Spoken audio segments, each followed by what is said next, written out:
Good evening, everybody, and welcome to another episode of the Sitrep podcast. I'm your host this evening, Oriskany Jim. We're going to take a look at some hobby stuff. I'm kind of filling in for our Northern Task Force, so to speak. Marty from the Hawk, he's given us 4 great episodes of his picture frame gaming table construction. He's telling us that that project is complete for the time being. So while he gears something else up, I'm going to go ahead and run tonight's stream and see where we wind up. So, I'm the kind of wargamer that used to brag that... Wait for that to pop up. There we go. The kind of wargamer that used to brag that I didn't have the dreaded lead mountain. My surplus of unpainted, unbuilt miniatures was literally 0. People say there's no such thing as the bottom of a lead mountain. I've been there and I've seen it. I'm not seeing it now because since I started hanging out at the South Florida Miniatures, or I should say, since I started hanging out at Dawes Creek House, home of the South Florida Miniatures Gaming Club, I've been getting a lot of stuff. And all of a sudden my lead mountain has reappeared. It's a little distressing. So, we're going to work on it a little bit tonight. Alright, so, cool. Now tonight, I'm doing a bit of painting while waiting for Jean to head home so I can cook dinner for her. Oh, sweet. Jen says, "Aw, so sweat." Yes, I'm totally going to make fun of your misspelling, Jen. Have fun listening to Jim threaten inanimate objects that won't behave. I don't know what you mean, Jen. I'm just going to make fun of your spelling, though. That I will do. Let me adjust my setup here a little bit. Alright, so, I guess you guys have probably seen in previous episodes. Also, guys, let me know if that music's too loud or anything like that while I am speaking. I can't really tell. I mean, I can hear how loud it is in my ears, but that's a different pipe that is playing out to you guys. So, alright, like I said, my lead mountain was 0. I'm a project-driven guy. I don't buy miniatures until I need them for a specific project, be it a campaign, a table, a video series, a article series, who knows what. And so I only buy the miniatures I need then for that specific project. Build everything in a mad rush, and then move on to the next thing. So, and then of course half my gaming, as you guys know, is hexes and counters, which don't require miniatures, clearly.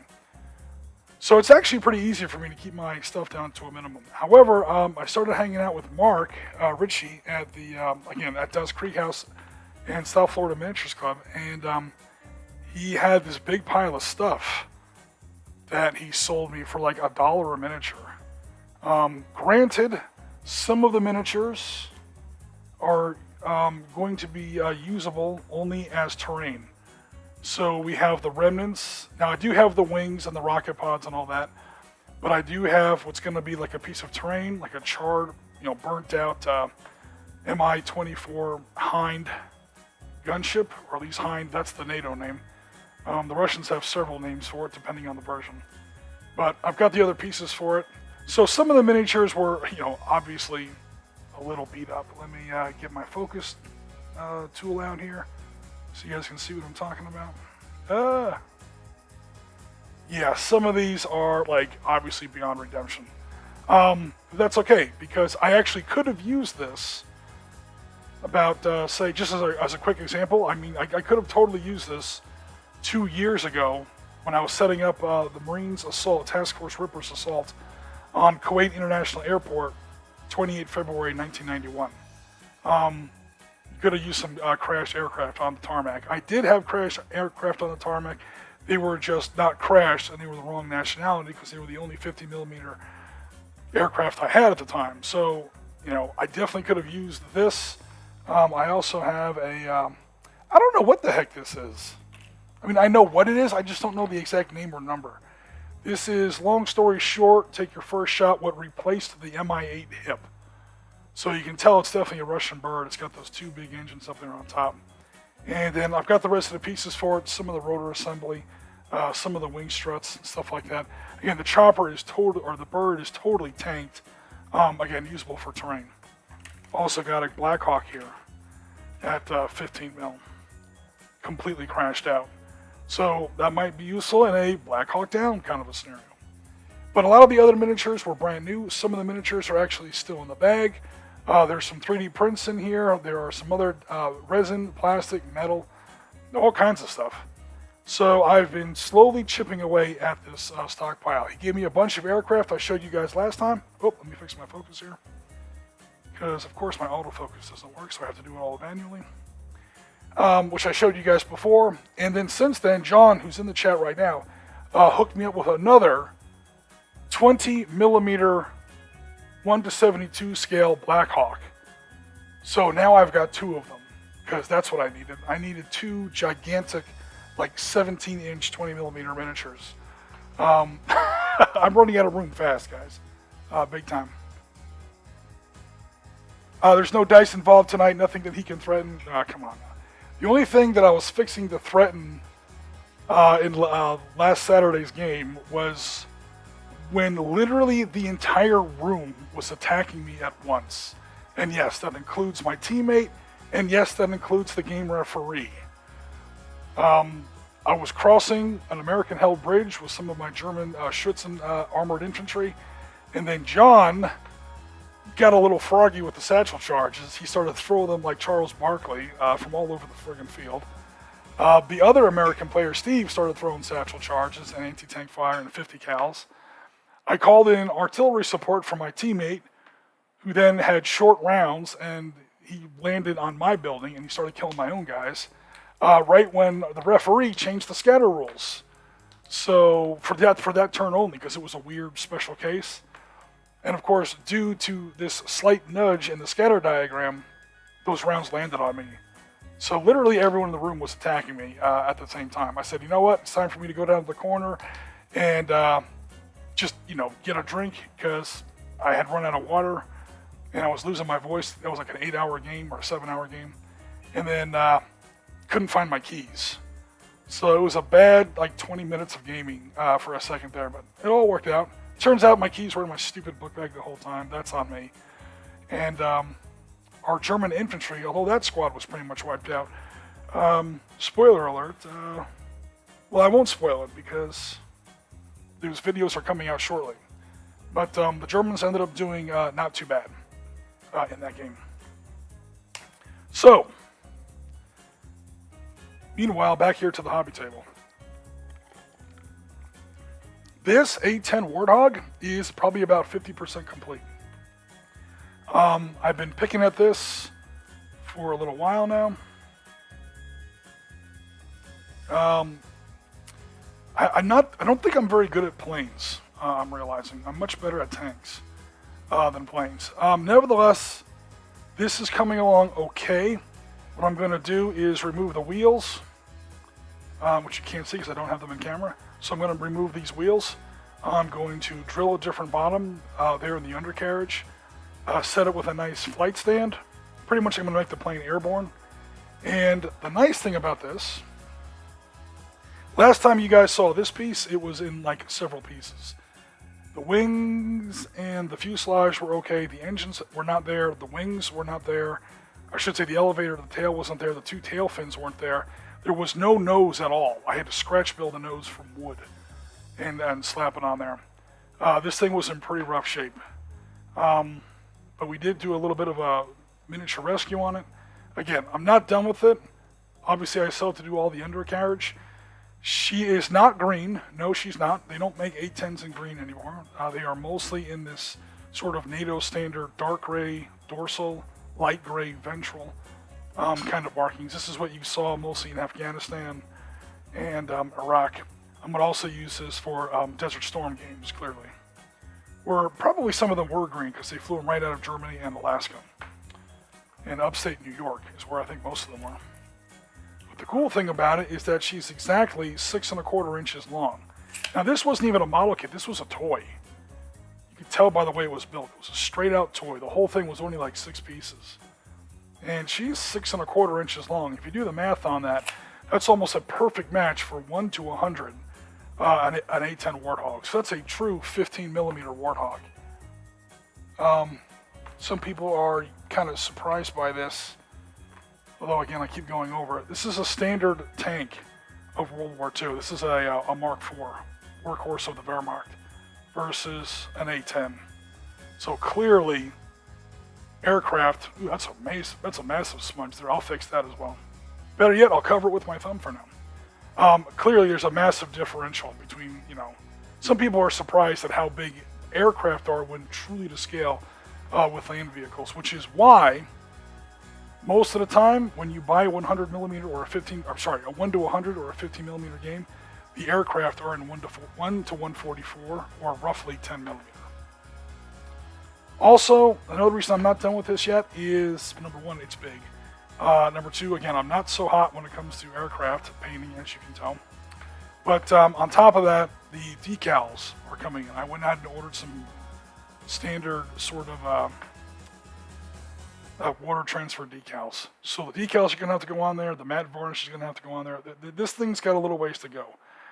It's not clear plastic for the canopy, which I've mentioned before I actually prefer. But again, for a miniature that cost me about $1, did the paint, did the frame of the canopy, and then some of Mrs. Oriskany, so to speak, some of her clear nail polish is going to go on there nice and thick. And I've used that for my Heinz, I've used that for my German anti-tank helicopters, my PAHs, or my PO-105s, and that actually makes the canopy look pretty good. I might darken up that canopy just a little bit though. It's kind of a blue-gray for now. And then you put a really, really thick of shine on there with like something like, nail polish or acrylic or something. And it actually looks a little bit like glass. Meanwhile, I've got this Apache. Notice this is the original AH-64 Apache. It does not have the big targeting or target acquisition electronics boom up on top. So it is not an AH-64D longbow. I could build one, but I frankly already have one. In full 1 to 100, it's a Rebel model kit. It looks almost exactly like this, except this thing is made of metal. That thing, it hits the table, puts a dent in it. So, I'm going to have to build the mother of all flight stands, because this thing weighs it weighs a good 3 or 4 ounces. And you put that way up high on a tall flight stand, that thing's going to want to tip over like it's nobody's business. Again, compared to ground vehicles, it's also quite large because it's true 1 to 100. Now, so far on this lead mountain, what I've done so far is some artillery. So this is one of the guns that I keep crowing about.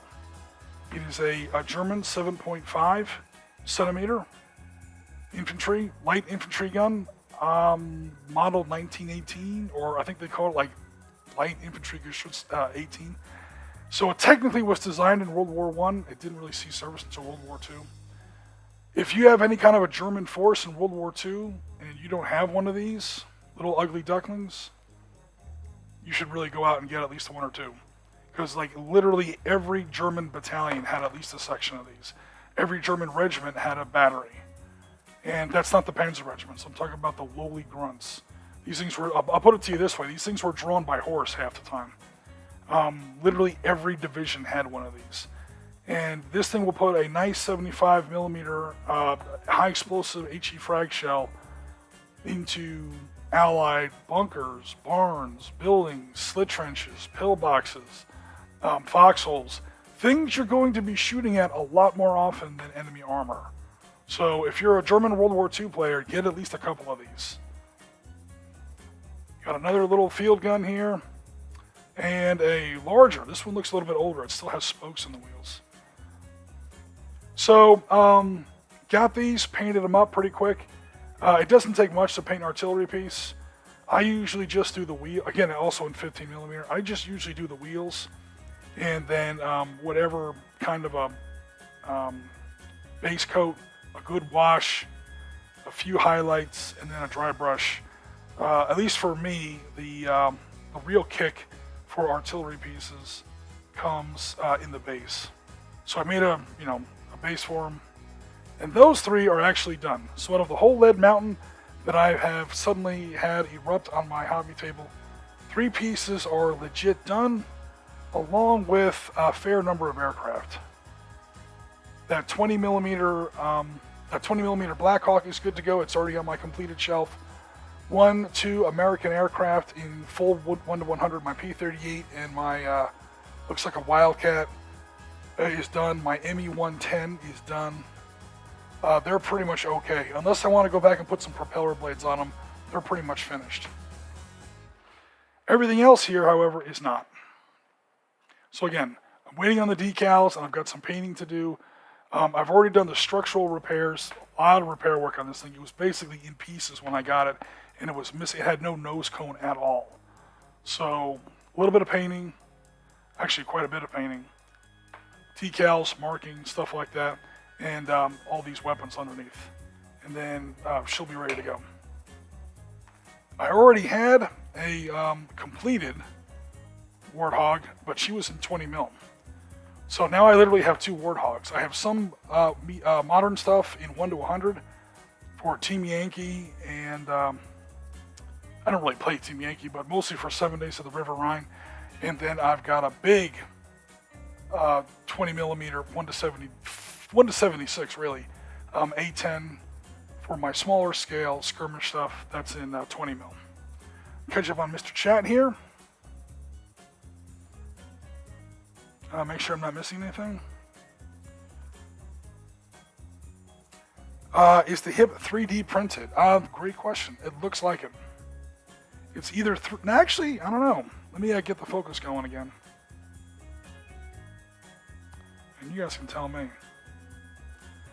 I don't see any of the layering or the lines that you see with 3D printing, but it does have this weird like smallpox effect.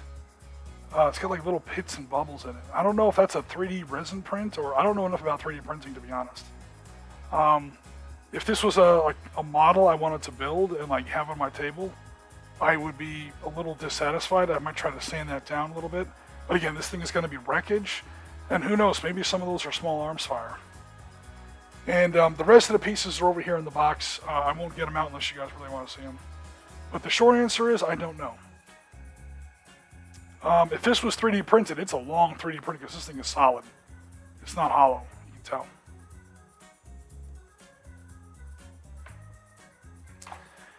Okay, so outside of a flight stand and maybe a few markings here and there, this thing is also done. I might also paint the rotors a different color, put the little yellow tips around it because I always like that effect. So this thing had no rotor hub assembly. It was just gone.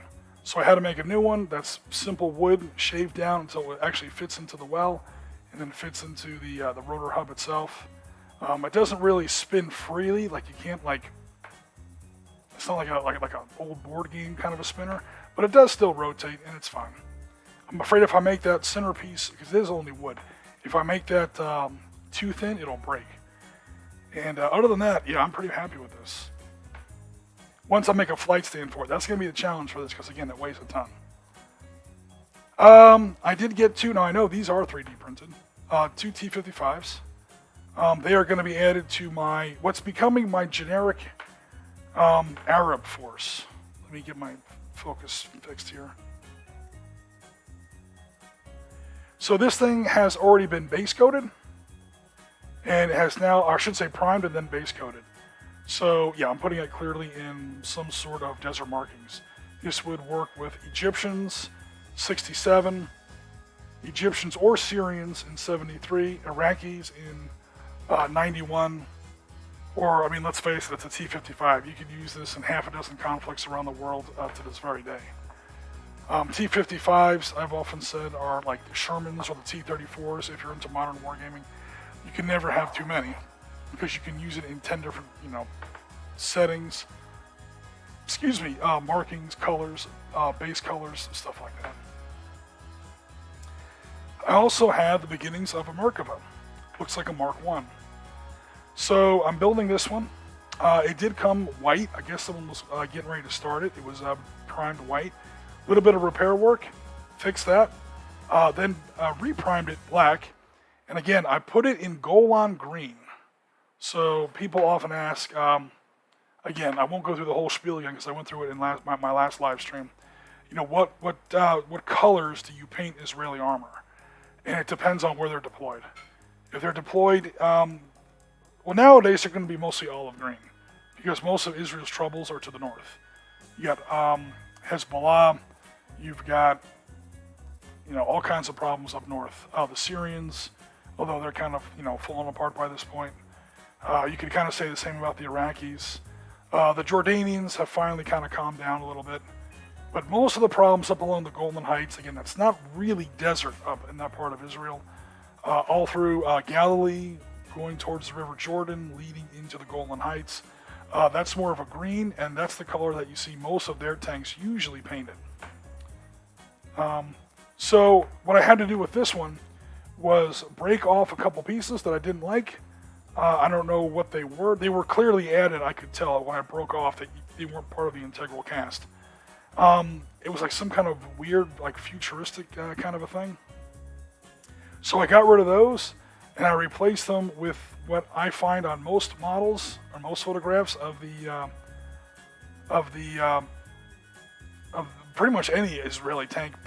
Once you get past like the mid 70s, let's just say, and that's where there's a 30 cal for the loader, a 50 cal for the a 30 cal for the loader, usually an FN 240, or what we would call it, actually an FN mag, what we would call an M240.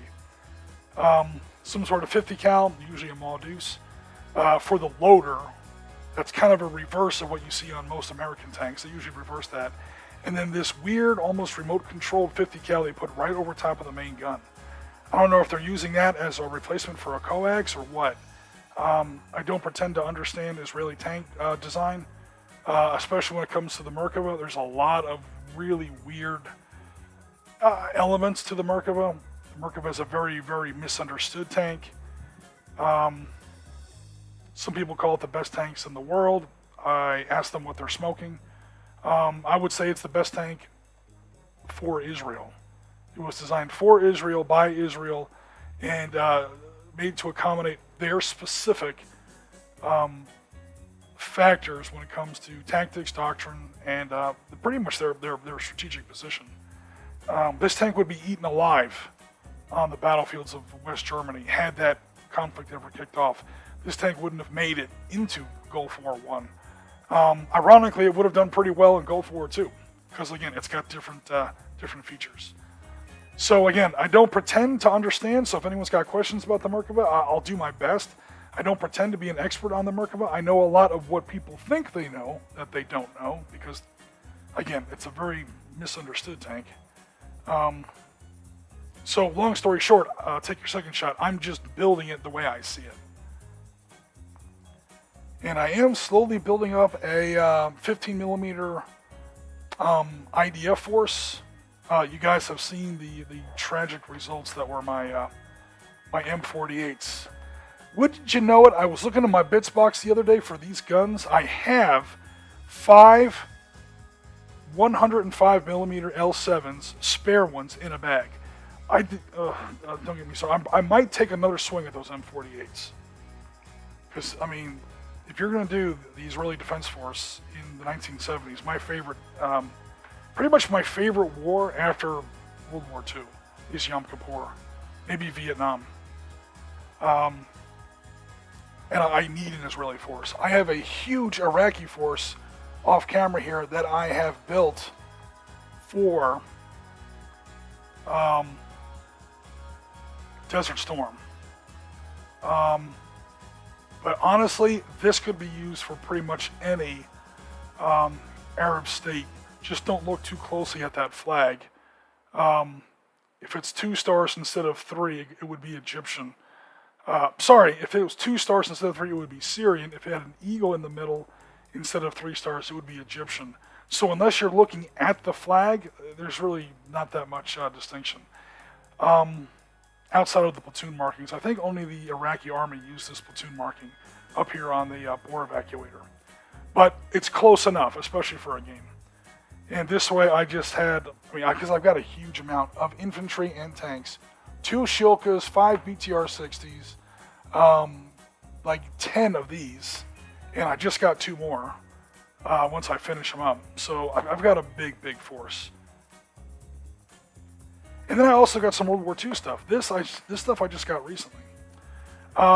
I've got two German half-tracks. These are not like the Hanomag. These are like the Montlier or the Montlier, however you say it. The Maltier. I've heard it pronounced a couple ways. I admit I don't know how to pronounce it. Different kinds of German support half-tracks, which I greedily accepted, especially since the price was basically $0. These ones I got for free. Because one thing that almost no miniature gamer, myself included, has enough of is basic transport. All right, as you're showing me your glorious King Tiger and your Purging and your Comets and your Cromwells and all your, badass late war armor, I want to know how many trucks you have, how many half-tracks, how many wagons. Because that's what 95% of World War II was fought and won by, the humble truck. Or these busted-ass, Kmart half-tracks that the Germans were forced to use. So I primed them black and sprayed them like the late German or the mid-German war, sort of Dunkelgelb or whatever. And then I went over it with my airbrush for the brown and green. I went for that mid-war 1943 steppe sort of a look that they had. Early war for Germans is easy. You just paint them gray. Mid-war is more of this green and yellow and brown, mostly yellow / khaki, sort of sunflower 1943 steppe, kind of a paint scheme. That's usually what I aim for. It looks cool, and you can kind of stretch it either way and get a little bit more mileage. It's really tough to put a straight-out gray tank in the Battle of the Bulge. Because it's like, dude, it's not 1939 anymore. I also have, I probably should have put this one in late war, because this is definitely a late war vehicle. One of these, 220mm automatic cannon on a Mark IV chassis. I don't know if this was the Kugelblitz, the actual nickname for it. It's a Flak Panzer IV is what it is, one of many. So you can always tell a Mark IV. How do you tell a Mark IV versus a Mark III? It's a easy hack. And you can tell it from any distance. I mean, here it's easy. Oh, the smaller one is the Mark III. Okay, there, Einstein. But how do you tell if you don't know the range? Mark III, or any vehicle based on a Mark III, has 6 wheels. Anything based on a Mark IV has 8 wheels.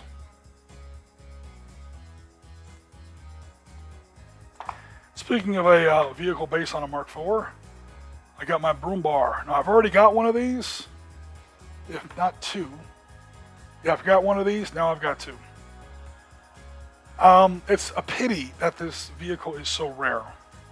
The Germans never built that many of them because, let me tell you something, man, especially in Panzerleader or Panzer Blitz, more likely, i.e. if you're playing on the Eastern Front, a platoon of these is going to do a whole lot of damage. Probably be a lot more useful than any Mark IVs, Panthers, Tigers, King Tigers, Nashorns, Humbles, Vespas, whatever cockeyed goofball animal-based psychopathic vehicle the Germans came up with. This thing is, you're probably going to get, it's always the ugly tanks that are worth a lot.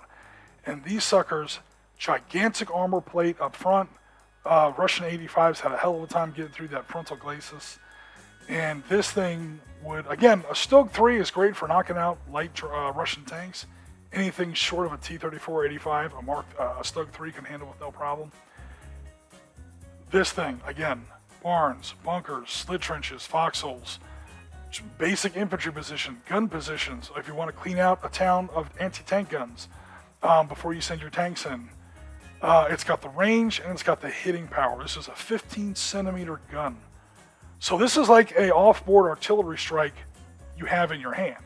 He just drives on the battlefield. You don't have to wait a turn. You don't have to call in coordinates. You don't need a communications team, a forward observer, command team, any of that nonsense. This thing just point and click.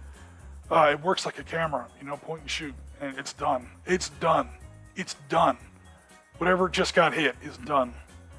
Unless you're talking about some very, very heavy Soviet armor. I will admit this thing would have a hell of a time hitting an individual Russian tank. This thing is much more of an area effect weapon, again, against unarmored targets. which, by the way, is 95, 96, 97% of targets. Unarmored targets. Gun crews, machine gun pits, pillboxes, bunkers, all that stuff. Alright. So, and then I got a whole bunch of stuff that I haven't even started yet. I showed you guys most of this stuff the other day. There's a whole huge pile of it. Some of it's still in the bags. So I got a long way to go. What I'm particularly excited about, although it's going to be a mother ton of work, are these three things. Again, ugly ducklings. The turrets are missing on these because I have removed them. These are LTVP7s, if I got the numbers right. Did I get those right? The LVTP7, yeah, A1. So this is the standard U.S. Marine Corps amphibious assault vehicle. Unlike most APCs, this actually carries a lot of troops. So you got the M113, which is a good APC, carries, 13 men, 12, 13 men. Of course, the Army had to replace that with a piece of overpriced shit called the Bradley that carries 6 men. Because it's an APC, it's supposed to carry infantry. So naturally, you want one that carries half as much infantry. Yeah, but it carries tow missiles. Who gives a who gives a damn? It's an APC. It's supposed to carry infantry. This sucker will carry 24 to 27 men, depending on the version. So it'll carry half a Marine platoon. Yes, 27 men is half of a Marine platoon, because Marines get a little carried away when it comes to how big their units are. Now, the reason I removed the turrets on these is I don't want LVTP7A1s. They would be useful in some games, like if you wanted to put the Marine Corps in a 1970s game, or even a 1980s, early 1980s, like when the Marines went into Beirut in '83, to bring up a sad memory.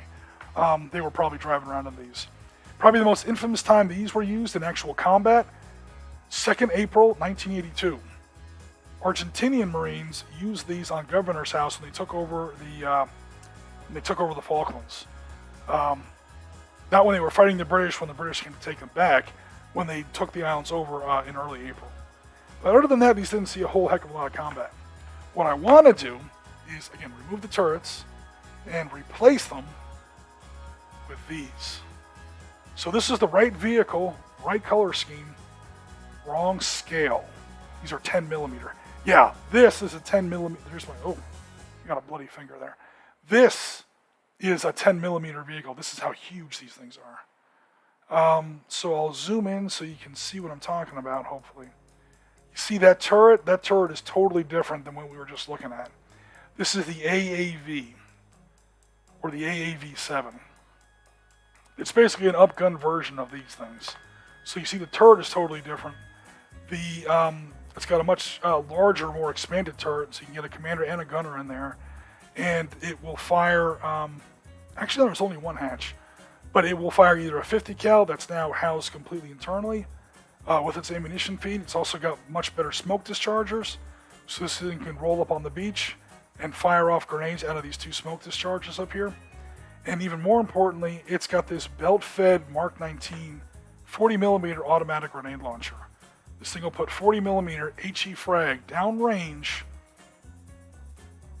at 300 rounds per minute out to a range of at least 1,500 meters, which is a hell of a lot farther than that same 40 millimeter HE frag will go out of an M203, for example. So basically, I've got to find a way to scratch build 3 of these turrets, or at least approximate them, and put them on these bad boys in the right scale. So that looks very small and intricate. The good news is I'm trying to build it in 15 mil, not 10 mil, but still it's going to be a little bit of a challenge. But then once I get those built, I'll put them back on these 3 guys, especially once I get my camera back in focus, and then I'll spray paint them desert tan again, put Marine Corps markings on them, and then I've got a platoon of AAVs. So I'm basically, long story short, take your 3rd shot, I'm going to upgrade these suckers. But that's going to be a piece of work, because I got to scratch build those turrets myself. That's not going to be completely easy. TFTF has joined us. Hi, everybody. A little late here in Europe. Oh, man. If you're in Europe, it's got to be like 1 in the morning over there. We're coming up on it. Sounds like cast resin. Yeah, that would probably explain those tiny little pits I see in there. It's fine. It'll definitely work for a piece of like a shot down helicopter. That won't be too bad. Yes, the chariot. Hello, Walkabout Games. Oh wow, Chris is with us too. Crew influence tank. Yeah, so the Merkava's got a lot of things to it. It's got the engine in the front instead of the back. They say that was because of crew protection. Then why don't they have, like, the Merkava is a series of contradictions. And I'm not here to shit on the Merkava. The Merkava is just, some people think it's like this wonder tank, like, why don't we all build our tanks, by Israel standards, or why don't, clearly they're the most experienced tank force in the world. Yeah, they've lost a lot of battles too. They got the shit kicked out of them in '73. Let's not forget Black Monday. They lost an entire tank division in a day. Even the U.S. Army's never managed that. All that said, this thing it's learned the lessons of Yom Kippur, and it is the best tank in the world for Israel. Israel faces a unique set of circumstances that the rest of the world does not. So some of the things that make this tank great for Israel would make it terrible for other people. Also, they have to work with a relatively small economy because Israel's not a huge country, and they wanted to build this tank independently. They're tired of living off other people's tanks. So while it is a tank built around crew survivability, it does lack a lot of the other crew survivability features that you see in other tanks, like chop-em armor, or ammunition blowout doors for the ammunition locker, or a halon extinguisher system, or a few other things. Some people say the Merkava is also an APC. It can carry a squad of infantry. That's not true. That is a stunt they pull at Armaments Day parades, where they will find like the 8 smallest guys in the battalion. They will strip them of all their gear. They will unload every round of ammunition out of the tank, and they will pack it like clowns in a circus car, and then they will have them jump out of the tank at an Armaments Day parade. If, under extreme dire emergencies, what the Merkava can do, like say you've got 3 Merkavas like advancing in combat, and they're doing okay, but oh shit, a Zelda APC just got hit, and there's wounded all over the place. That 3rd Merkava, the crew can jettison all its own ammo. They can literally take every tank shell out of the locker and throw them overboard, and make just enough room for 2 or 3 stretchers in the back little, I don't want to say passenger compartment, but there's a little compartment in the back of the tank. But like so many things, half of a story gets out on internet, and people whose idea of military research is a quick stop by Wikipedia sort of pick up the story and run with it. And as Winston Churchill said, a lie gets halfway around the world before the truth has a chance to put its pants on. There's this completely whacked out idea of what the Merkava is all about. So, no worries there. All right, so again, we've got 3 things done, a couple things waiting for parts and pieces and decals. Let's start with some very basic hobby. Just, chilling out. Now that I've talked myself hoarse. Yeah, Mark was trying to sell me even more stuff. Either sell or just give away more stuff. And I'm like, dude, you've given me 6 months of work as it is. And like I said, I'm not usually the kind of guy that, has a huge pile of unpainted miniatures. It's not my standard operating procedure.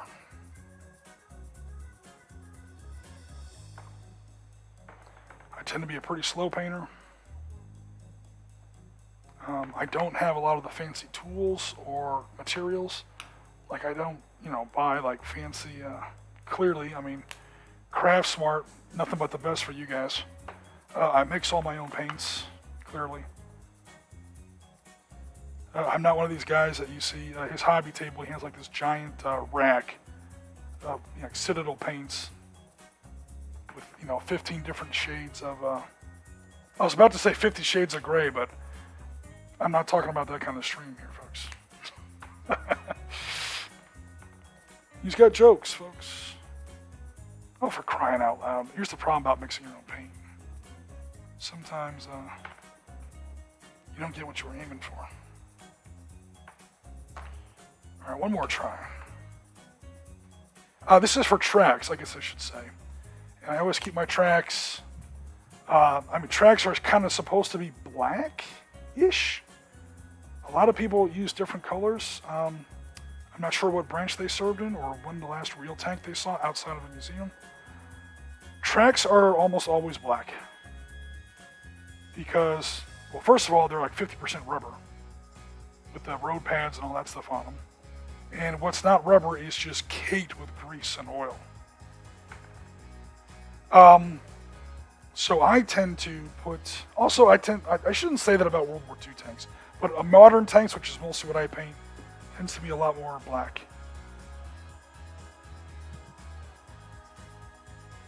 But I go with a dark gray because I want to put a wash on these later, and then I will later fill them up with mud and junk and, to make them look a little more realistic, clearly, and a little bit of rust. Even if modern tanks don't rust the way World War II tanks did. Or I should say they're usually not allowed to rust. Am I even close to in focus?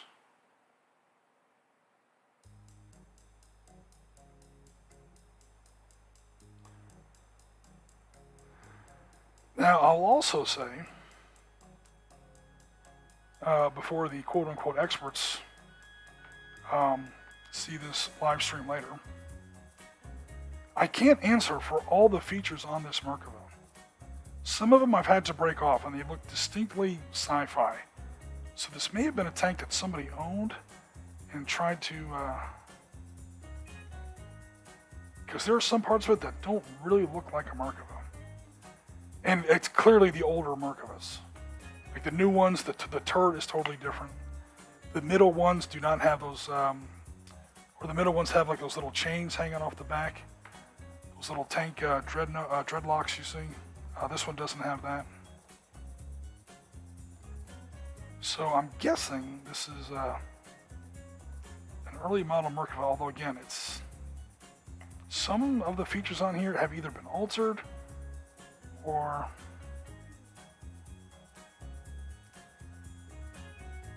so it's not the most technically exact model.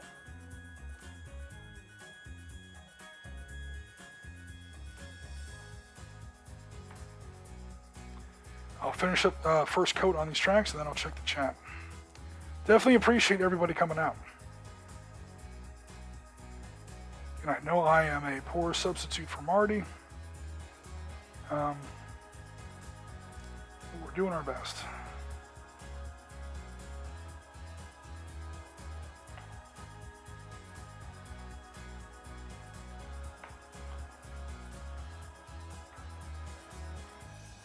So hopefully you guys can see that in the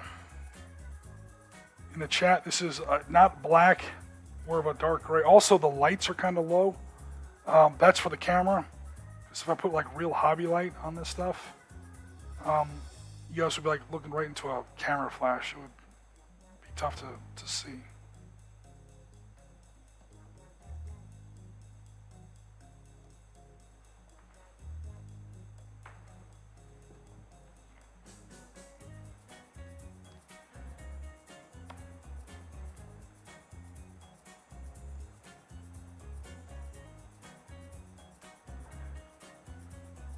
So again, to continue building up my IDF force, my next actual purchases are probably, I might try those M48s again and just redo them all from scratch. I don't know what I'll do with the old ones, probably throw them out. Because they're 3D prints that just weren't very good, to be honest. Alright, so the tracks on that bad boy are done for now. And what can I put them on here? Just put them down on your hobby board. Guys, this is a brand new, clean hobby board. I've got real hobby boards. that are more typical, probably what the kind of your hobby board kind of looks like. When I'm actually doing hobby, that's what I use. But when I'm putting on a show for the channel, I get out my my dress blues, so to speak. A nice, clean, brand new. And then I try not to get too much paint on it.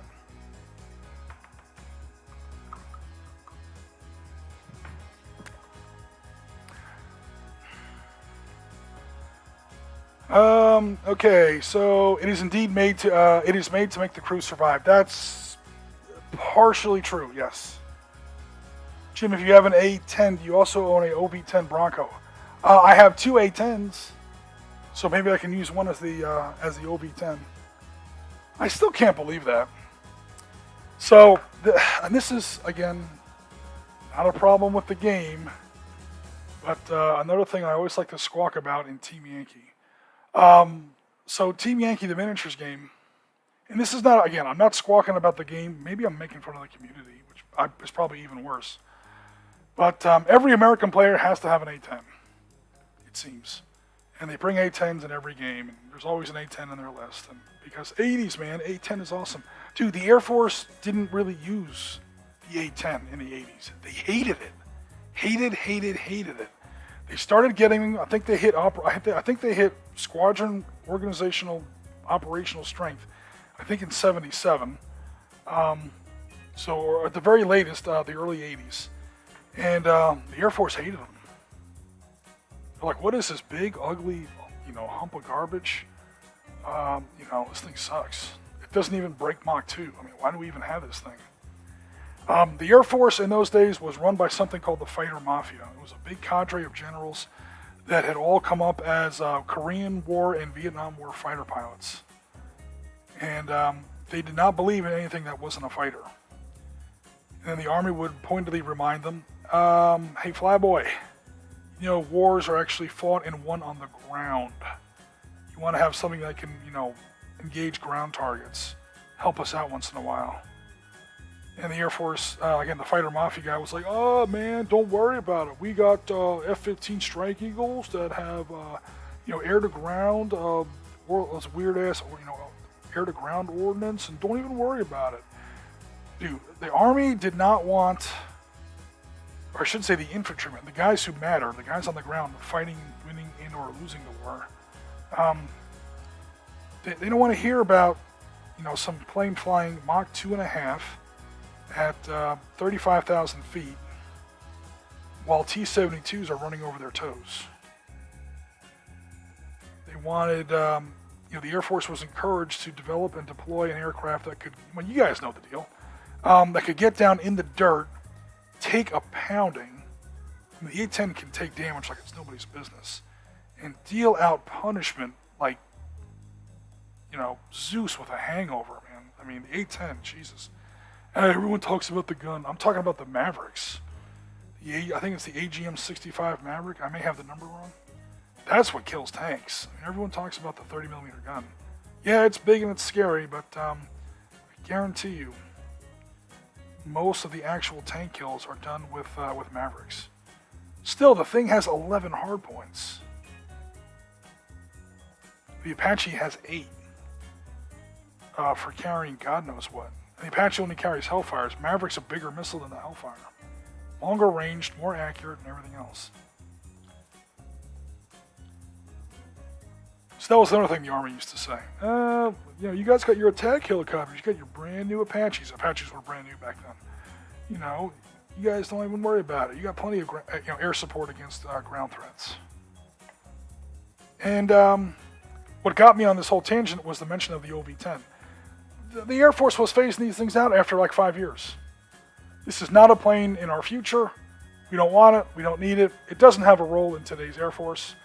We're going to send them all back to the Air Force Reserve. No, scratch that. We're going to send most of them back. I'm leaning closer to the camera, like you guys can hear me more. We're going to send most of them back to the Air Force Reserve. Look at any Desert War photo of the A-10 Warthog. 4 out of 5 times, it's not going to say USAF on it. It's going to say AFRES, Air Force Reserve.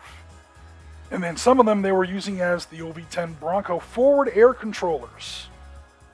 They were using these things like, what the hell do they call those planes? Like the Hawkeyes and the EC2s, E2Cs. What's the other one I'm thinking of? Like the EC-135 or whatever. They're using this for air traffic control. I mean, what the deuce? Then along comes a little thing some of us like to remember as Desert Storm. And this thing got finally got a chance to show what it could do. The A-10. And, we all know, what the A-10 did in Desert Storm. That thing left graveyards of tanks wherever it went. And, hold on a second, what?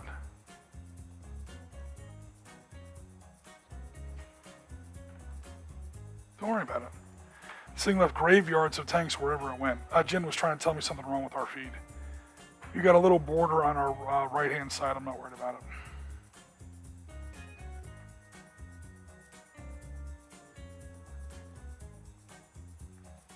And ever since then, no one has complained about the A-10 again. Hell, we're still using them now, and they're trying to come out with modernized versions to use them in the 2030s. Not bad for a plane the Air Force was trying to obsolete back in 1986. So, on the gaming table, I always get a little chuckle when I see players like fill the skies with clouds of A-10s. Because, those games take place 1985, when the A-10 was a breath away from becoming a curious footnote in aviation history. There weren't that many of them over there, trust me. The A-10 had not yet had a chance to shine. The Air Force did not know what it could do yet, and it was not a player in any kind of scale. Would you have seen a couple of them flying over Germany in 1985? Sure, but not enough to have one over like every player's battlefield. But people like to use them because they're fun.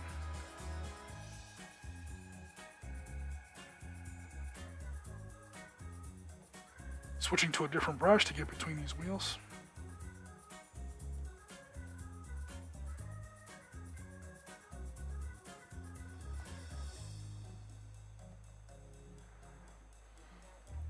Probably my least favorite part of painting vehicles. Tracks and wheels. Which is why I save them for streams. Because at least then I get to talk to somebody.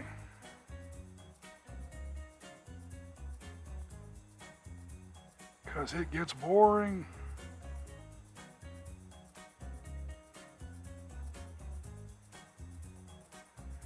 It's a lethal mix of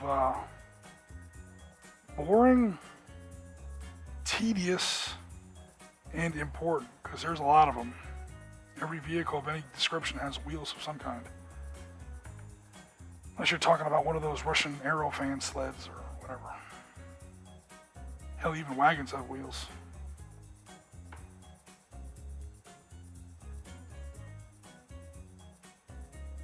I have a feeling a lot of black powder players feel the same way about horses.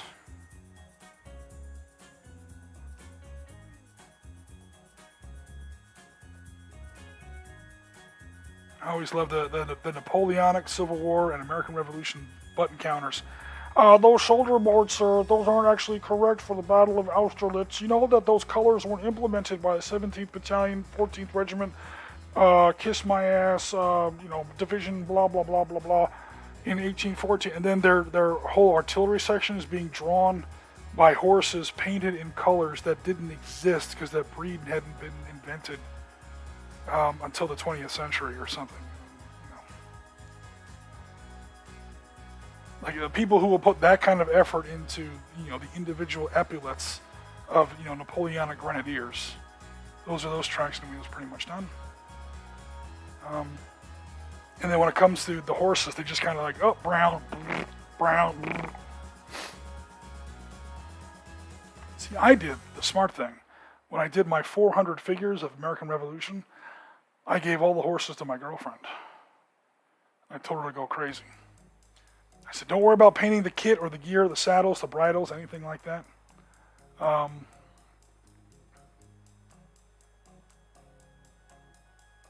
And I got back like every single horse was different. Every single horse had a different coat. They were more or less historically accurate because not all colors existed on all continents at all times. There are breeds of horses and they do have, variations. That if you want to be a button counter, you have to pay attention to that too. Of course, you should just not be a, rivet counter. Because nobody likes those guys.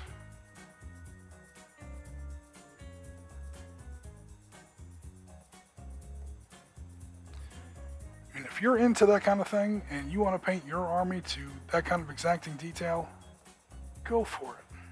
I don't. And you guys know me. I'm very often the actually guy. I try not to be, but sometimes I can't help myself. But then when it comes to painting miniatures, I am the furthest thing you can get from a rivet counter or a button counter, because who cares? You're playing a miniatures game. You've already lost me when it comes to historical realism, or I should say historical accuracy and tactical realism. Trust me. If you think any miniatures table in any system comes close to the actual geometries of any kind of combat after the invention of smokeless gunpowder, I'm afraid I've got some bad news. Which is great. I know that stuff doesn't bother me. But that's what, either computer sims are for, or hex and counter games, or something like that. I.e., when you're playing miniatures games, you're just going for what looks cool, and there to have fun, so relax. People sometimes expect me to be a rivet counter, because they hear me complaining about, well, that division, you shouldn't have those kind of tanks on the table because that division in the battle that you're trying to recreate didn't have those tanks, they had these tanks. Yes, there are records that prove that. I'm so glad you asked. Here are some books you can read and some links that aren't Wikipedia, to which I can refer you to. But I don't want to paint 5 different tigers for 5 different divisions. I don't want to paint 18 different Mark III's armies for 18 different divisions, even though if you wanted to be a rivet counter, you would have to. You would have to build your entire German force like 18 times, because they all have, so you would have thousands of miniatures just for the Germans. The hell with that. I ain't got time for that.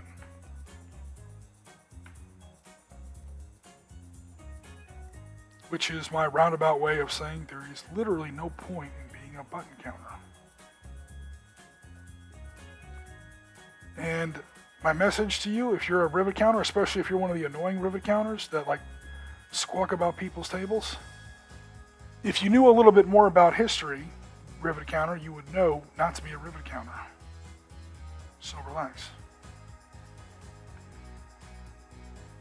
I enjoy running into rivet counters at conventions and clubs and stuff, because they see my army and they assume I don't know much about history.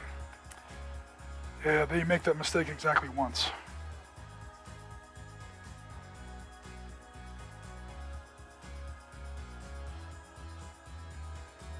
Because nothing and nobody is easier to break down than an obnoxious button counter. You ask 3 or 4 questions and you realize how much they don't know about the topic that they're talking about, and you do that in front of people. You deliberately embarrass them, and that way they don't bother other people at the event, whatever event that is. Makes you real popular at the tables too, because everyone's like, "Thank God you got rid of that guy." Then they want, you to play in their game, and yeah, it's all fun after that.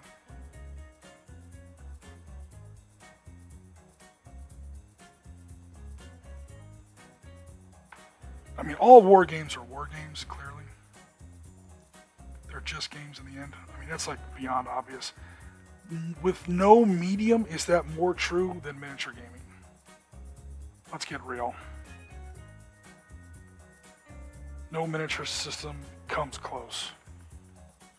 So there's no point in getting tedious.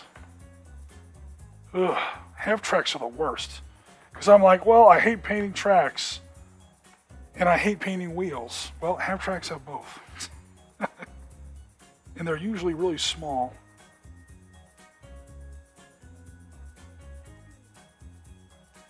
Another thing I've done, obviously, is when hopefully you guys can see, when I painted this, I painted it a lot brighter than it should be. I've been over this before. And plus, you guys probably know better than I do. I don't pretend to be a great modeling, painting, or hobbyist guy. But that's just in anticipation of the wash that's going to go on there.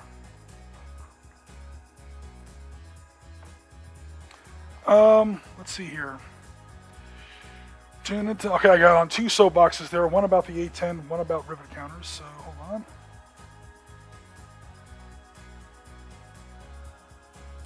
on. Most people don't like to talk about religion or politics. With Oriskany, don't bring up the Bradley.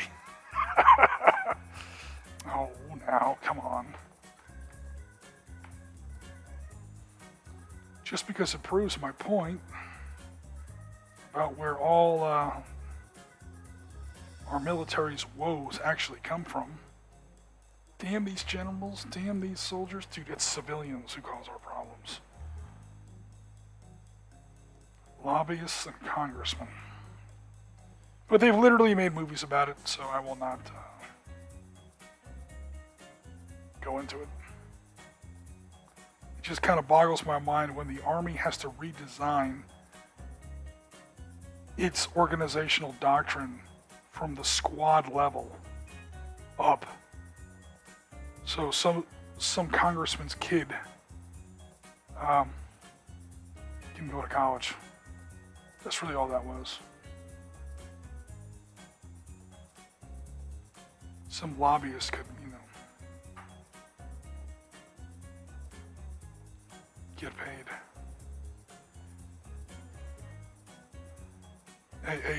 A tool, a vehicle that is deliberately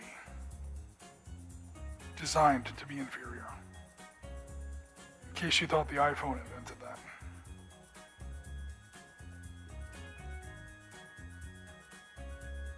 M113 could carry 12 men. It's an APC, Armored Personnel Carrier.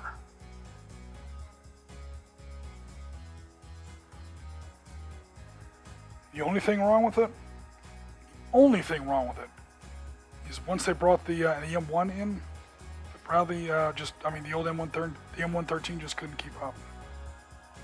So they needed a faster M113. Instead, they got basically a light tank. That is not better protected than the M113, does not have better armor.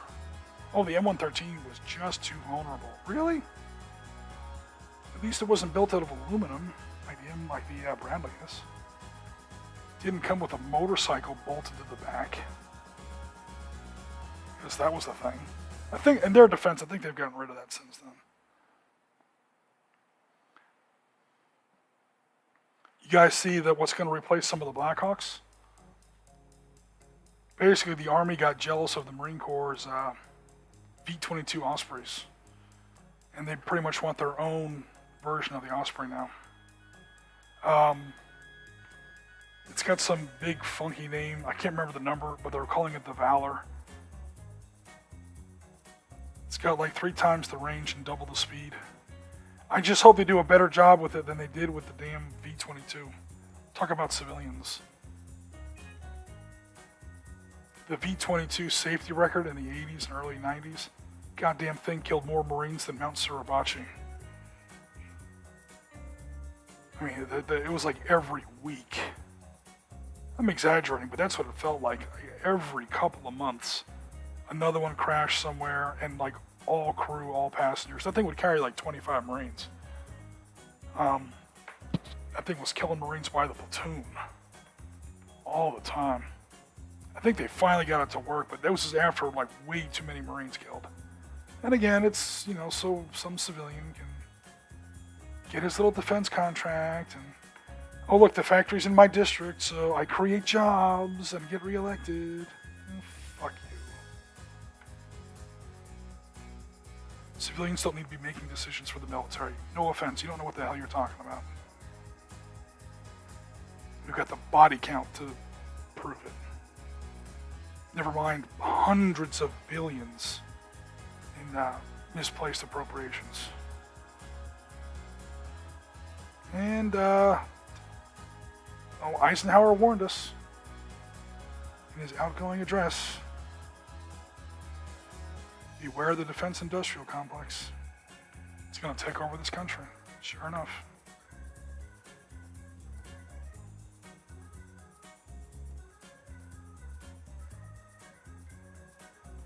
Oh my God, Oriskany, are you quoting a Republican? Hey, Ike is cool, man. I like Ike.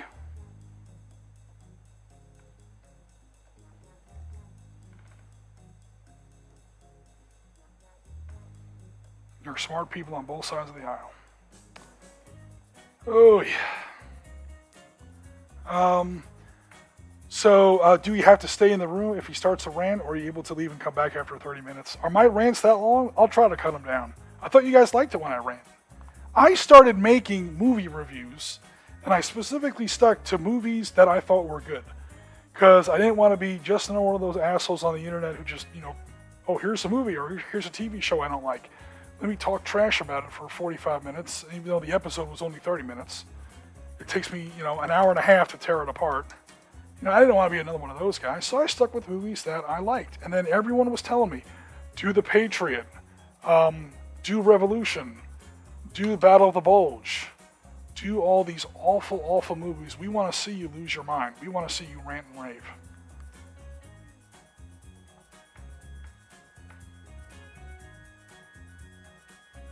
I don't know if I'd call it a rant either. I think I make my arguments, calmly. I offer supporting evidence. I'm impartial. I just quoted a Republican for crying out loud. I stay nice and impartial. Or I try to.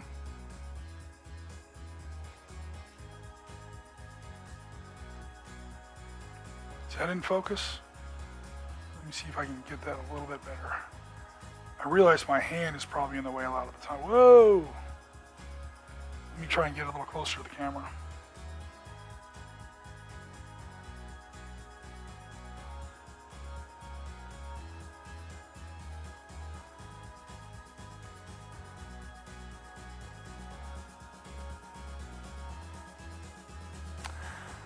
One of the reasons I stream this way, instead of on Restream, in case anyone on Facebook or Twitch sees this later and says, oh, how come we couldn't see this live?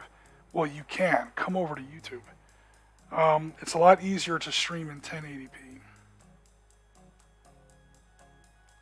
when you're just doing one channel. At least with the tools we have. And also, I don't like to, I have enough tech troubles. Streaming on just one channel is just usually a lot less tech heavy. A lot less things to go wrong. But all that's not worth a damn if I don't have the camera in focus.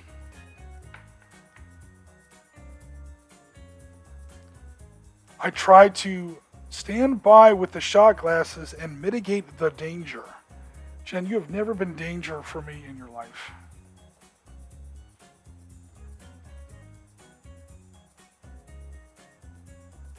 Like, seriously, ever. You're going to give everybody the wrong impression. You've had me in danger the way you freaking drive sometimes. So, enough. You're making me look like Captain Caveman over here.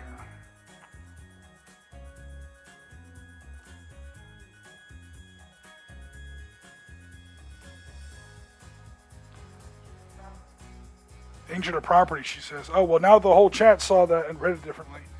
I'm just kidding. Madman sounds like the Merkava may replace the Bradley for discussion purposes.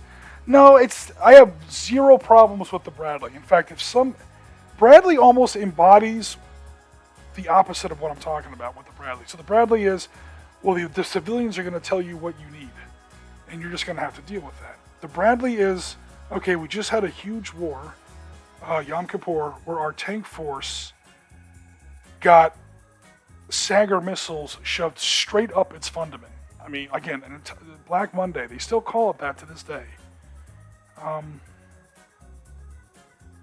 an entire tank division in about 6 hours. They never saw an Egyptian tank.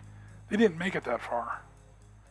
And it was like, okay, we clearly have to rethink a few things. And it's built for all these specific conditions, battlefield conditions. It's built around battlefield problems that the Israelis specifically face. I totally get it. Whereas some American vehicles are, well, these are the electronics factories in my congressional district. So we have to make sure they can fire a tow launcher. Well, what the hell? It's an APC. It's not a tank destroyer. It's not an ITV. Well, why are we putting tows on this thing?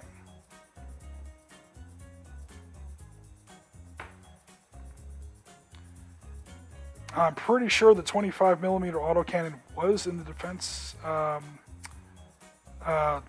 concept, like the requirements package. I don't think the tow missile was. But they made sure to write it in, and I tell you that. How else are we going to make those? How else are we going to rip off the American taxpayer? So no, my only problem with the Bradley is, again, not with the Bradley. It's with, I don't want to say the community, but with the way a lot of people tend to perceive it. Like it's some kind of wonder weapon. You gotta take an honest, no shit, like, I don't care what country it fights for. If I think it looks cool, if it makes a cool mini, like, look at its actual characteristics. Basically, try to build your own war game. Build your own war game around it, and don't just assign it numbers based on the cool factor. I want to see your numbers. I want to see your specs. I want to see your materials. Like, people are talking a great deal about the Leopard 2 right now. Because Leopard 2s are finally going to Ukraine, it looks like. Like, oh, okay, the Leopard 2, the Challenger 2, and the M1A1, or the M1A2, M1A1 probably, are all going to Ukraine. The Charlie 2s will be there first. In fact, they may already be there. I doubt they're being used. The crews still have to train on them. But they were definitely on the way. Meanwhile, the Americans and the Germans were arguing about Leopards and M1A2s. Or, I'm sorry, M1A1s. So it's like, which tank is going to be best? It's almost going to be like a competition now. And honestly, I think my money's on the Challenger 2. And my method of madness on that, what they really want are the Leopard 2s. The Ukrainian military. That's what they're screaming for. And the reason, I believe, is going to be the Leopard 2 is a relatively soldier-friendly tank compared to things like the Challenger 2 and especially the M1. Holy crap. The M1, you need like a year of college before you can crew that tank. It's an extremely complex machine. And we don't know, and we will definitely see. I've often said this in past streams, in past war games. We all know how great the M1 Abrams did in Desert Storm. I want to see one of these other countries, because all kinds of countries use the M1 now.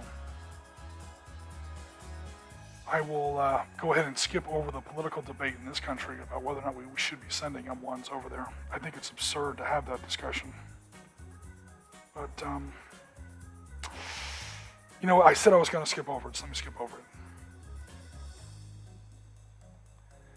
My point is, though, and the reason I kind of almost got off on that tangent, there are lots of other countries that are far less politically reliable than Ukraine is.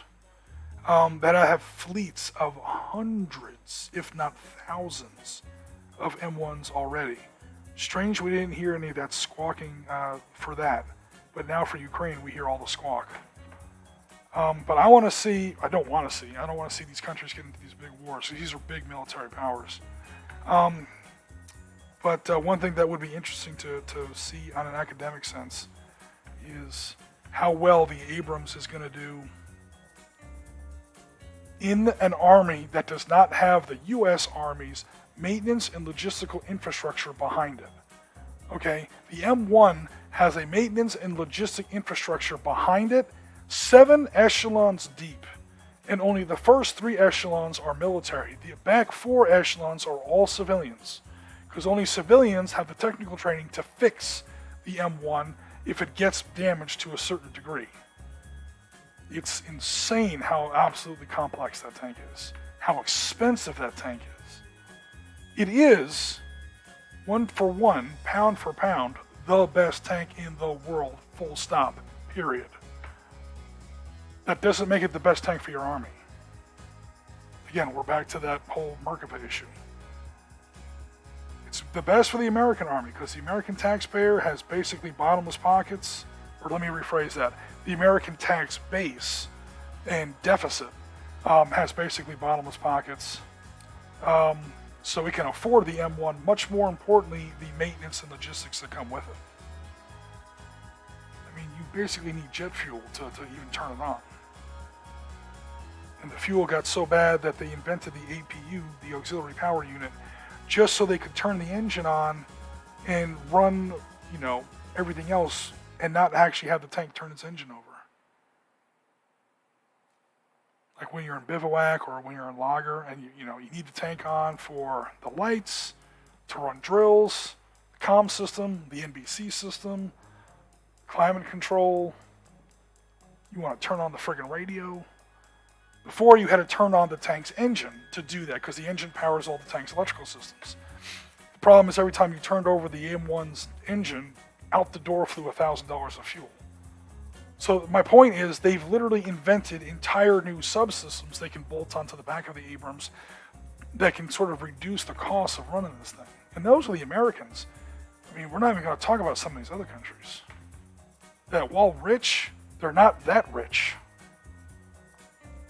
And the M1 in sustained years-long combat, like we're probably going to see in the Ukraine, unfortunately, again, without that support system behind it. Yeah, I don't know. So that's the reason I don't pick the M1.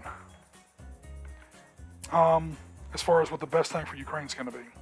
The Leopard 2 is what they want. I don't think they're going to like that one the best, though, in the end. Because in between the sheer madness that is the M1 and the straight-up bootlace utility of the Leopard 2 is the Challenger 2. The Challenger 2 has a lot of much better features than the German Leopard 2 has, but doesn't go completely crazy with the maintenance and all the other training complications and costs that it's going to require for the M1. So I'm just guessing. I don't have a crystal ball or anything, but I think they're going to wind up liking the Challenger 2 the best. I think it hits that sweet spot middle ground. And just to kind of quickly put a bow on the topic, what feature am I talking about that the Challenger has and the Leopard 2 doesn't have, I should say? I'm pretty sure, I know for a fact that for most of the most of the Leopard 2's life, this is true. Whether or not this has been upgraded in recent years, I don't know. I don't think it has. I still think the Leopard 2 still does not have Chobham armor. It's got some kind of funky laminate postmodern bullshit that they claim it approaches Chobham. They're full of shit.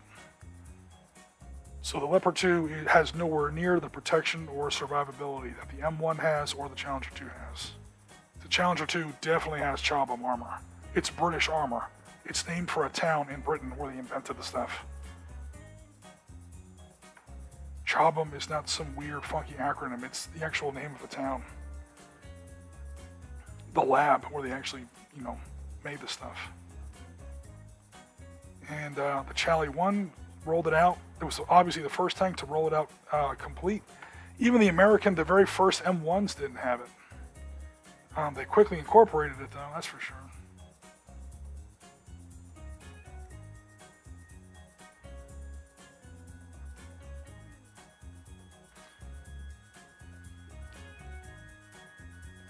So at least when I'm painting tracks on wheels, I don't try to get like a perfect sort of a. All right, zoom in a little bit. Like you see there, there's a little bit of. I'm trying not to overstep, so I don't mind leaving a very small gap between the tracks and the wheels, because the wash is going to fill that in. I'd rather step back and miss a small spot that the wash is going to fill in than overstep and get crap all over my wheels. Although the wheels are going to get gunked up with dirt and grime anyway, so it probably doesn't matter either way. So anyway, that's my prediction on those 3 specific Tier 1 NATO battle tanks performance in Ukraine. Hello, John Gluck. Hopefully I'm saying that right. John G. I like that better. Maybe we could ask about the different HMMW, the Humvee armor upgrades. Oh man. Well, honestly, I would rage about those if I knew about them. There are more variants of the Humvee than I even know about. There are a lot. I mean, I know don't go to Wikipedia, but just for fun, go to Wikipedia and just look up like Humvee variants, and you're going to get like a page. There's like 80 different variants. Now Humvee I don't mind. The Humvee was to replace. This is the benchmark I use. The Humvee. What was this vehicle supposed to replace? And is it better at its job than the old one was? And I think the Humvee is definitely better than the Willys Jeep in a lot of ways. One thing that points to. Okay, back to the Bradley just for a second. Look up the number of versions of M113. Again, what did it replace? Let me get my focus bar out of there. The M2, M3 Bradley replaced the M113, which had 507,212.3 different versions, variants, upgrades. I mean, people still use them in all kinds of different configurations. Everything from ammo carrier to TOC to armored ambulance. How many different versions of the M2 are there? Well, you have the M3, and then you have the armor upgrades. So really like 3 versions. No utility. They didn't leave any design room in the vehicle for other things. The Humvee, there was clearly a lot of versatility into it. In fact, if anything, almost too much versatility to it. The reason the Humvee has that reputation of being, these armor upgrades and way too vulnerable and this, that, and the other thing, is people tried to use it as an APC. You see this in Mogadishu, like Black Hawk Down. Like, why are you driving down these streets in basically unarmored moving vans? It's supposed to replace the Jeep. Don't ask the vehicle to do anything a Jeep wouldn't do. Would you drive down the streets of 1945 Stuttgart, firing 50 cals from the back of a Jeep while the whole German army? Then why are you doing that in Mogadishu? It's almost like the army didn't have enough APCs, because the APC they had was shit. Long story short, take your 4th shot, everything is the Bradley's fault. No, they wouldn't have put Bradleys in Mogadishu anyway. That's why I do like seeing things like the JTLV and the Cougar and stuff like that. Like dedicated, high survivability, high mobility, wheeled vehicles that work well in urban environments. Tracked vehicles don't do well in urban environments. Wheeled vehicles are definitely your good bet there. The problem is, as a wheeled vehicle, they don't have the suspension strength to carry a lot of armor, and so you get things like the Humvee, which is not armored for sustained high-intensity combat. It never was supposed to be, never was, and when it gets used as an APC, you get, bad results.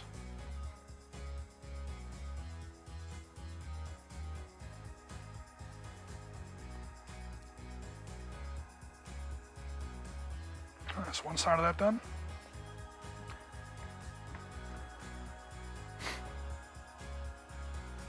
Tiger Shadow says, I've only just upgraded from finger painting. You're doing fine.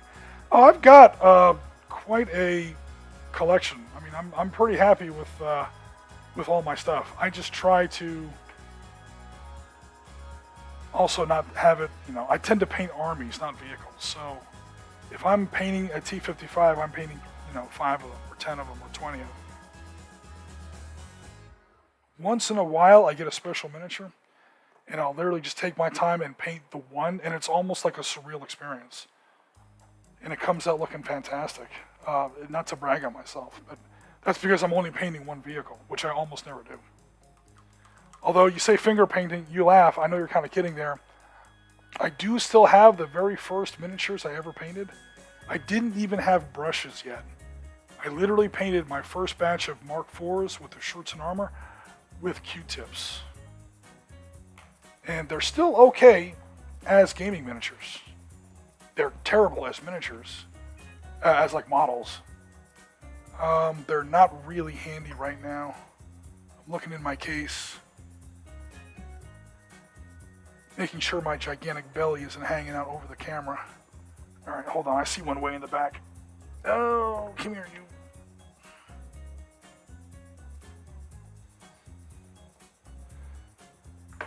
Got a lot of dust on them. So these were plastic, like hard plastic toys. I won't even say miniatures. From Axis and Allies when they used to make their old Hex Encounter, or not the board game of the whole world, but Axis and Allies by Wizards of the Coast also had a small tactical hybrid Hex and miniatures game. So I repainted it. I built my own Scherzen out of mat board, painted those with a Q-tip. So it's not even with a brush. Printed out my own Balkan crosses on my computer, my inkjet, cut them out with a razor. I didn't even have decals. Built my own, again, this is mat board for my side Scherzen. This is just poster board. You can see it bend there. Around my turret, you can see it's not even even. It's all wonky and uneven. Basically, I turned a Panzer Mark IV Ausführung E into an F2. And that's a finishing nail. So I cut the gun off, drilled it a little bit, and then that's a finishing nail to give it the longer barrel. So that is some ghetto miniature work. And then repainted the whole thing. Again, mostly with Q-tips. That side is a little easier to see. You can see the little circular where I'm punching it with a Q-tip. So you say finger painting, and you're kind of joking, but bro, I've been there.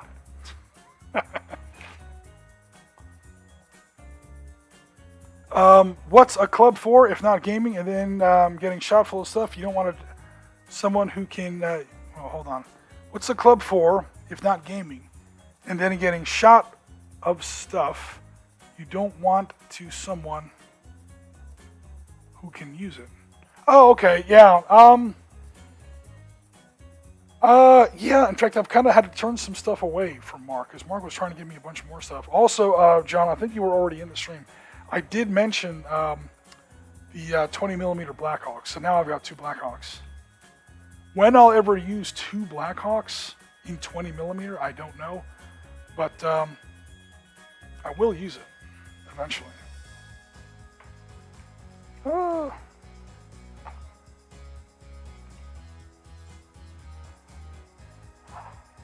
What are you doing, Jen? Jen's like lurking around behind me. Go back.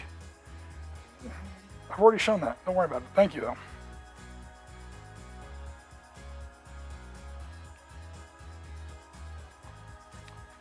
My broom ball. My 2 little half tracks here. What else we got going on in Mr. Chat? Citadel, 50 Shades of Grey. Must be Slanesh. Oh, God. We had to get a 40K reference in there somewhere, I guess. Hobby board seems to have the wrong measurements on it. Oh, no. Again, this isn't my real hobby board. This is my hobby board strictly for... I'm out of focus again. Whoops. Wrong button.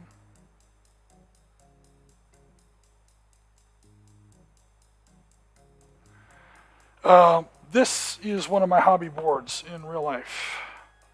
The usual kind of hobby board that's all torn up and shredded and smashed around. I also have this one, which is even worse. Kind of usually when I'm building terrain or something, it's beaten to hell and gone. I have a nice clean one I use just for you guys, so I can put on something of a professional look when presenting for the Sitrep podcast.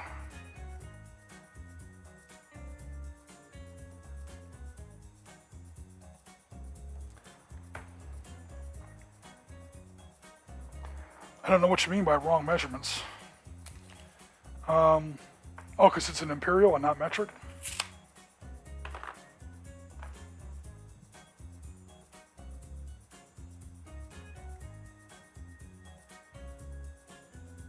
I love the look of the OV10 we have in some of our museums here in Germany. Sweet. So the OV10 Bronco is not the same thing as the forward air controller for the 810. Because they made a forward air control, like the OV10 Bronco, they made an air control version of the 810 that they called like the O10 or something like that. I can't remember. It's crazy.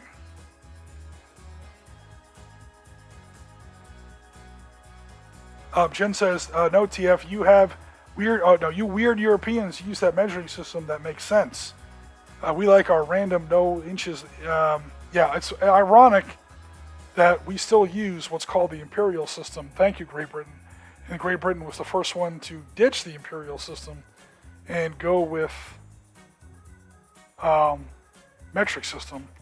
Meanwhile, the only people on the planet that still use the imperial system is the United States, a country literally built on the idea of telling Great Britain to go fuck themselves. In the one time we decide to stick with what the British gave us is the dumbest time, i.e. our old measurement system. But no fears, I have my new gaming tape measure, which has, let me do it the other way, both inches and centimeters. Because a lot of the games that are being run down there at the Dust Creek House Gaming Club are based on centimeters. And I kept breaking out my inches only tape measure, and everyone would laugh at me. So now I've got a nice grown-up tape measure that has centimeters. My dad, meanwhile, will weep when he sees that. Not only do I have one of these little baby kitty, oh, isn't it adorable? He carries the tape measure that has like 50 feet of tape in it. The blade is like that wide, and if you threw the thing at somebody, you'd probably kill them with it. And it does not have metric system on it. We don't use any of that weird metric system stuff.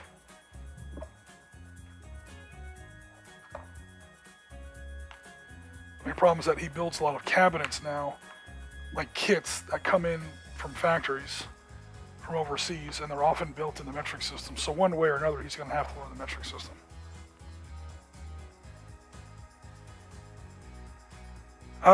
Don't get into the Battlefront games after Storm of Steel picked up the World War I rules just to see what it was like.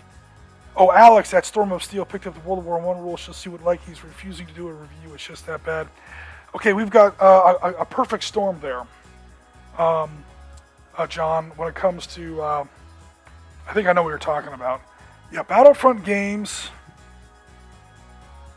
they're fun, and that's probably the nicest thing I can say about them. Their miniatures are fantastic. I always buy their miniatures. I love their miniatures. I mean, look at that case, and that's only one of a couple cases. There's at least 1,200 miniatures in there. Some of them you can't even really see. There's another whole case over there just stacked up. Then I got stuff in my office. So, I mean, Battlefront's made their money off of me. I got nothing bad to say about their miniatures. Especially their new plastic stuff. Their Leopard 2s are absolutely genius. Some of the best miniatures I've ever built in my life. The only time I don't go with Battlefront is when they don't have it available. Like, then I'll go to Plastic Soldier Company, Old Glory, something like that.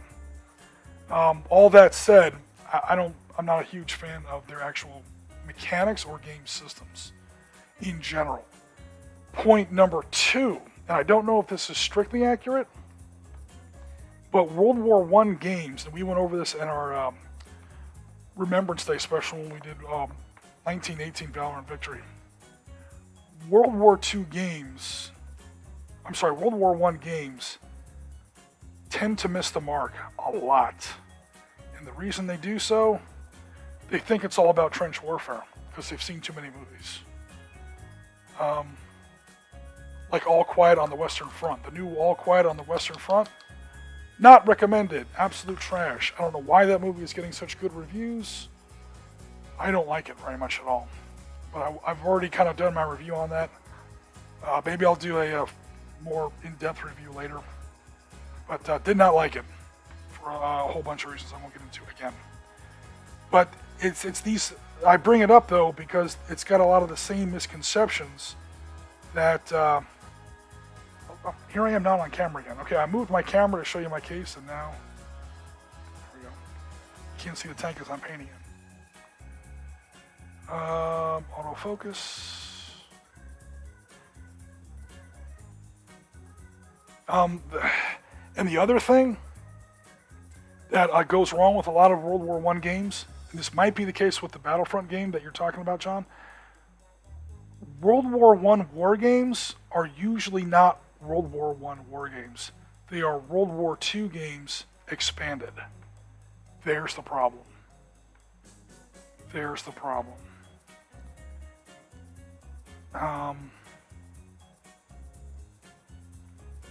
And this coming from a guy who has designed a World War I expansion to a World War II game, so I know of which I speak. It's not as easy as it sounds. I will also say that my World War I Valor and Victory, I don't call it World War I Valor and Victory, I call it 1918 Valor and Victory. It only works with 1918 scenarios.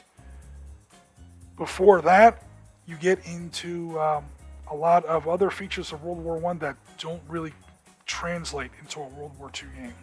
Now, you can do it, but now it's up to the players, because what a World War I expansion of a World War II game is really going to be is a World War II system with a whole bunch of new constraints, a whole new list of things you can't do. And if you're a fan of Battlefront games, which let's face it, most people who play Great War are going to be, you're a Battlefront fan, you're a Flames of War fan, and then you try to play this World War I version of Battlefront, and you're going to see this list of things you can't do anymore, you're going to feel nerfed, and you're not going to pay attention to those rules. Well, this is the way we've always played it here on our club, here on my table. You know, this is just what we do. This is what we're used to. Well, now you've literally defeated the entire purpose of the World War I game. Now your World War I forces have radios, can call in airstrikes, can have tanks instantly counterattack in breakthrough zones like that stupid Western Front movie that literally wipes its ass with the source material. Sorry, I promised I wouldn't start another rant. But the audience has been asking, the community has been asking me to review a movie I don't like. And my friend Dylan stepped in front of the boat and did The Patriot for me. Talk about a terrible movie. So maybe I'll do All Quiet on the Western Front, because that movie has been getting rave reviews from a lot of historians too, and that's really disappointing. But it also reinforces a lot of what I said. Most of these so-called historians or historical experts on YouTube don't know their ass from a hole in the ground.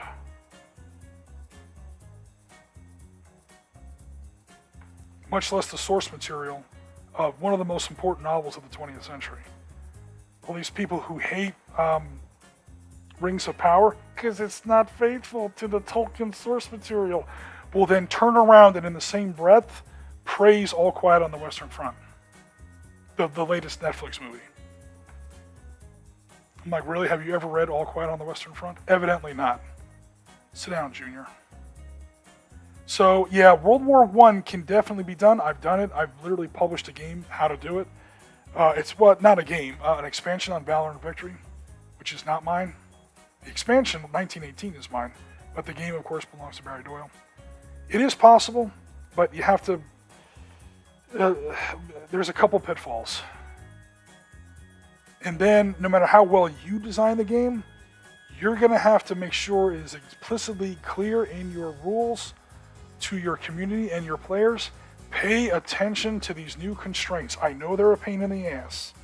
It's going to feel like, playing Flames of War or whatever.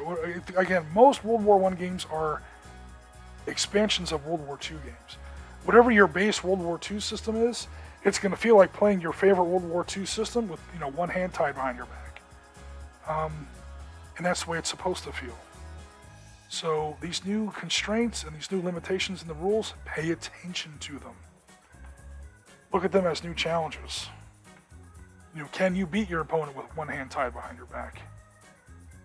Because if you just play it like you were playing another World War II game, you're not playing World War I anymore. Well, all the weapons were the same, basically. You had belt-fed machine guns. Yeah, you had belt-fed machine guns that acted more like light artillery. You didn't see guys charging across the battlefield with an MG-08 or a Vickers on their hip, like you would see with a BAR, a Bren, an MG-42, or things like that. There were no radios. It's all the support stuff. It's all the ancillary stuff. There weren't a lot of trucks,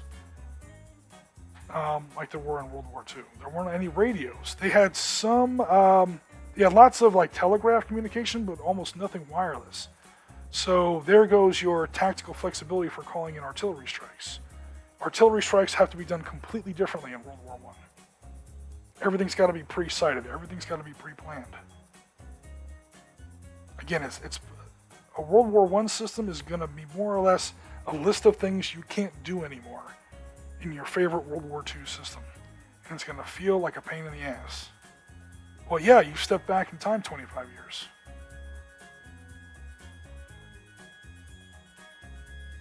The ground troops have no way of contacting the planes. So don't ever put planes on your table. They're just not there. Planes are something that flew around between battles and would once in a while drop a bomb. More importantly, take a photograph. Artillery barrages all took place before the battle. There wasn't usually an artillery barrage during a battle, unless it's a creeping barrage, and that creeping barrage is well in excess of the scale that any reasonable scaled miniature game could conceivably execute. Like half a mile. You can't put half a mile on a 50mm table, realistically. I mean, if you have a tennis court to play on, I envy you. But for the rest of us, that shit ain't gonna work. Things are not just going to appear. Reinforcements aren't just going to pop up. Like those Saint-Chamond tanks we saw in that... Did I mention that movie was garbage? All Quiet on the Western Front. That's not how tanks work. That's the perfect example of what I'm talking about. That is a completely awesome... They did get the tanks to look right. It is the right tank. Those Saint-Chamonds that popped up out of nowhere if you haven't seen the movie. Or if you have seen the movie. It's great in World War II. They basically took a World War II battle as far as how it operates, how it maneuvers, the time scales, the geometries, and they moved it into 1918. But yeah, I did not like that movie, to say the least. And even worse, I don't like the good reception it's getting because it's disrespectful. People who claim to like that movie, I'm sorry if you like that movie, so you know what, never mind, I'm going to say it. I'm going to wind up putting my foot in my mouth. So yeah, as far as Battlefront games go, the only one I've really tried is Team Yankee and Flames of War 4th Edition. I will say 4th Edition is a big improvement on 3rd Edition, and I do like some of the things they did with Team Yankee, particularly in regards to Fate of a Nation. Fate of a Nation, i.e. the Arab Israeli War part of Flames of War, used to be a World War II sequel, and it's almost like they were listening to me because I was bitching and squawking all through 2015 into 2016. Make Fate of a Nation a Team Yankee prequel as opposed to a Flames of War sequel, and they did exactly that. Am I saying that Flames of War is listening to me? No, but I have met several of them. I have interviewed some of the top guys there. I doubt they would remember me because this is like 5 or 6 years ago. And I have been given some pretty decent platforms on which to vent my spleen. Much bigger than Sitrep podcast, to be honest. So, I doubt it. But how about this? I'm sure a lot of other gamers were thinking the same thing. Because we're all looking at the same objective truth. Alright, so that's all my tracks done. Probably not the most exciting stream. But you guys did get to hear me rant and rave for a while. I know that's always fun. Oops. I put the counters, or the miniatures to dry on that paper towel, and it wound up picking up a little bit of the paper towel on the wet paint. That ain't right. Quickly fix that. Put it somewhere safer to dry. Alright, cool. Ooh, I've been talking too much. Let me get a drink.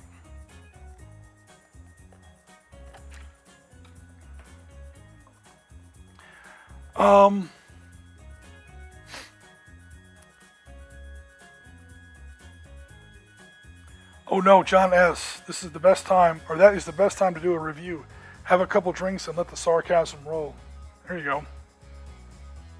Like an old Piper Cub. Now all the horses look like My Little Pony. Oh God, we were talking about Calvary before. 3 foot standard, just look at it at the table playing distance. Yeah, absolutely. Now once in a while I like to really, this T55 I'm pretty happy with.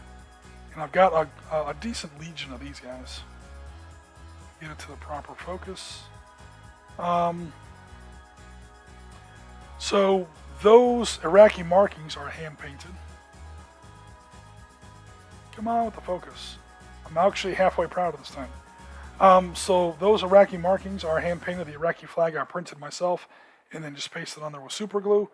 Again, at 3 feet, like right now you see 3 tiny green dots, which are supposed to be green stars. 3 stars is Iraqi, 2 stars is Syria, and a yellow eagle, yellow and black eagle, or gold and black eagle in the middle, would be Egypt. I don't think people are going to call me out on that. I can pretty much use this for any desert op 4 in either 67, 73, or 91. The Dushka still looks good. Got some dark wash on it, some highlights, a little bit of interferon blue to give it a little bit of gunmetal. Not entirely sure how well that's coming out. And the commander, is wearing his standard Russian gear. The one difference being he is wearing a sand-colored or a khaki-colored jacket, little red shoulder boards. He's fine. And then I added my own radio antenna where a T-55's radio is. So, yep. And then they would actually put their platoons by using slightly different colors on the muzzle brake. And then the platoon leader would have a slender white stripe on the muzzle, or not the muzzle brake, on the bore evacuator. And that's pretty much a T-55. This is a T-54/55. Notice this gap in the first 2 road wheels is pretty pronounced. There's always a gap there. Both T-54 and T-55, it's a little more pronounced on the T-54. Also, the turret is a little less round. So this is technically a T-54. But this is what was available when I wanted to buy it from Battlefront. So this is technically the Syrian Fate of a Nation T-54 set. I got 9 of these in the box, and I just painted them all in Iraqi colors. And that's been my standard, or my default bad guy force against all my Americans in the desert so far. I do have American Army now. So the reason I went with T-55s is because my initial Desert Storm force was all U.S. Marine Corps. U.S. Marine Corps never fought Republican Guard in Desert Storm. They fought strictly Iraqi Army, mostly 3rd Armored and 5th Mechanized Divisions, at least until they got deep up towards Kuwait International Airport. Then they had remnants of a whole bunch of other divisions. But usually T-55s, BTR-60s, that kind of stuff. I didn't bother getting T-72s because I've got a huge force of T-72s. They're just all in like German green colors for your usual Team Yankee kind of stuff. And I didn't have any U.S. Army at the time. but now I do. So I may have to come up with some T-55s. Oh, sorry, for some T-72s. Because the U.S. Army, at places like Medina Ridge, 73 Easting, Norfolk, did, obviously, go up against T-72s. So we might see some of these at Dust Creek House as early as this upcoming Saturday. We might be doing some 7 days to the River Rhine using American desert armor. You can kind of see there where I attempted chocolate chip camouflage. Not the easiest thing to do in 15 mil. But again, at 3 feet away on the table, you get the idea.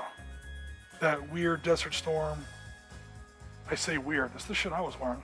That weird Desert Storm, especially when you get it in focus. Kind of camouflage on the commanders. So it's the proper chocolate chip look, it's just in heroic proportions. Because my brushes have more than one hair on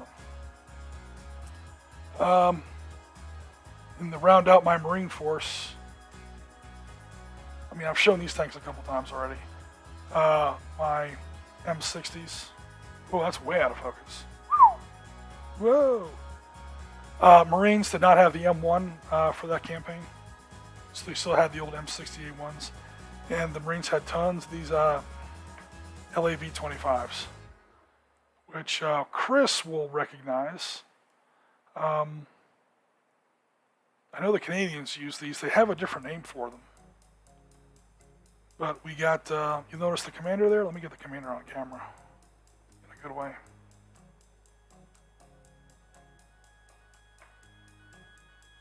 Obviously, all my infantry and tank crews for World War II are Caucasian.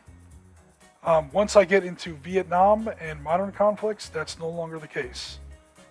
I'm not trying to be Mr. Politically Correct here, but that's just, again, realism. That's just the way it was. The same reason I do not paint people of different backgrounds in my World War II forces is that's just the way the Army was in those days. Army and Marine Corps. Sadly. But again, once you get into the 60s, that has to change. All right, let me catch up on the chat here, and then we will... oh, wow, I must be really behind in chat. You guys are still talking about rivet counters. We can thank rivet counters for the proliferation of solo wargaming. Yeah, that's a pisser. Because they literally don't have a leg to stand on. No rivet counter anywhere has a leg to stand on. No, you don't. But anyway. Hey now, TF, that's not nice. Besides, My Little Pony was after my time. Oh, My Little Pony was after my time. I always thought they were kind of weird. Ask any two rivet counters what color Dunkelgelb is and watch the hair fly. Yeah, oh, by the way, no matter what they say, they're always wrong. They're always wrong.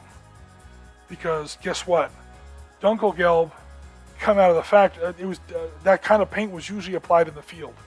The Germans didn't usually paint the tanks in the factory. They sent it out to the field. It was up to the tank crews to paint the tanks. You think they, had it perfect? There is no such thing as Dunkelgelb. I know there's an idea that we have, like we all know like what Dunkelgelb is kind of supposed to be. But in real life, the soldiers are painting the tank in the field under the Russian sun in the summer. You think that paint is ever the same color? Especially once the sun hits it? Or in the dust and the dirt and the grime and everything else? No. There's no way. That's like, what color green should American camouflage be? I've been in the American military. I can tell you, I've been out to plenty of company and battalion formations.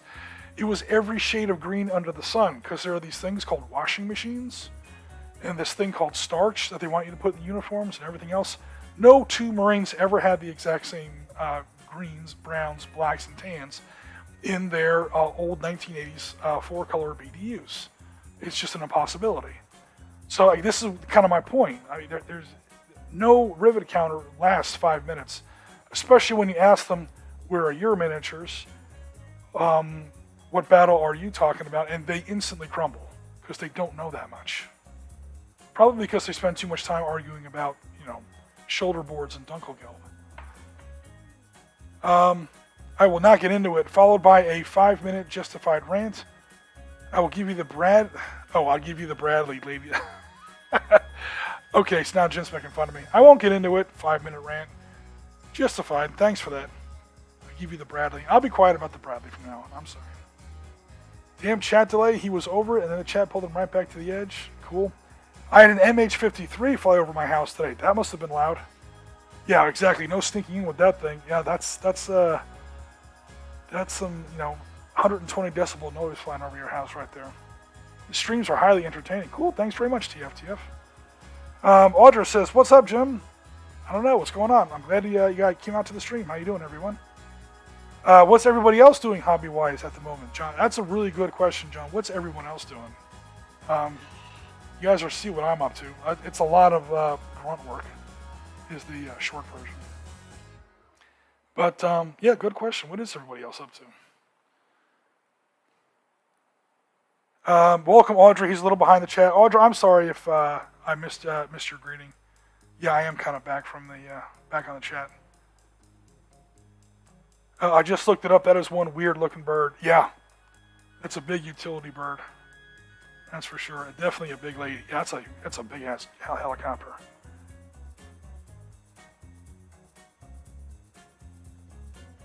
The theme from the X-Files.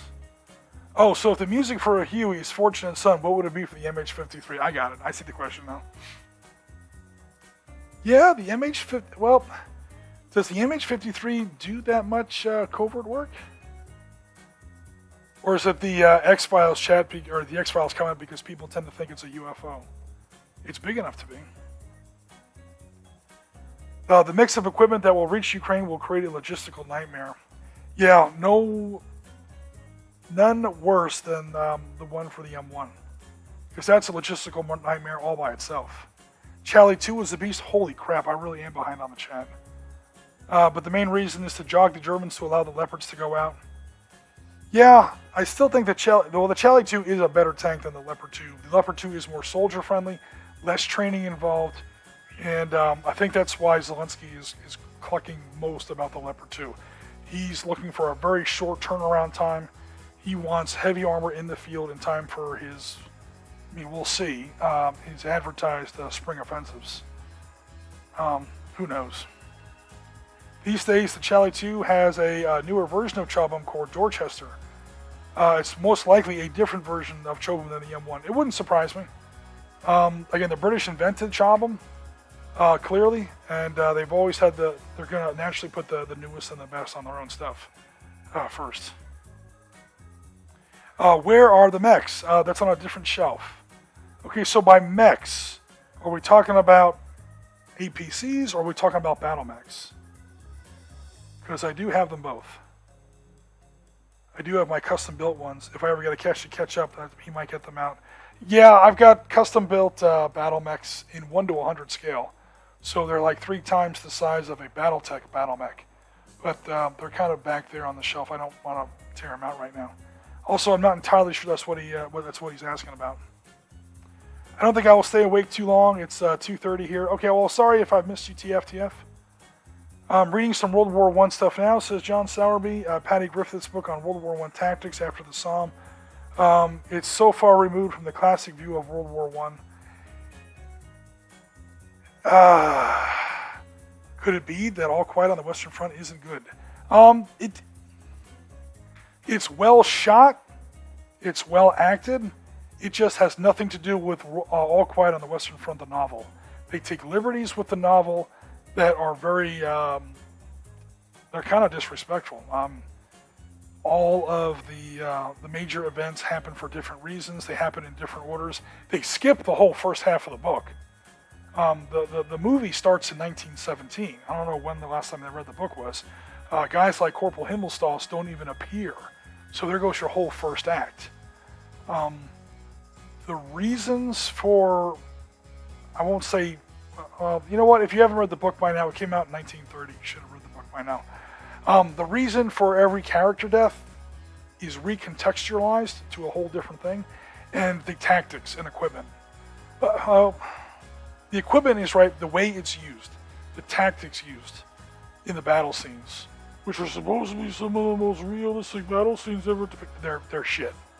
Okay, it takes a lot more to make a realistic battle scene than to shake the camera and throw blood at the lens.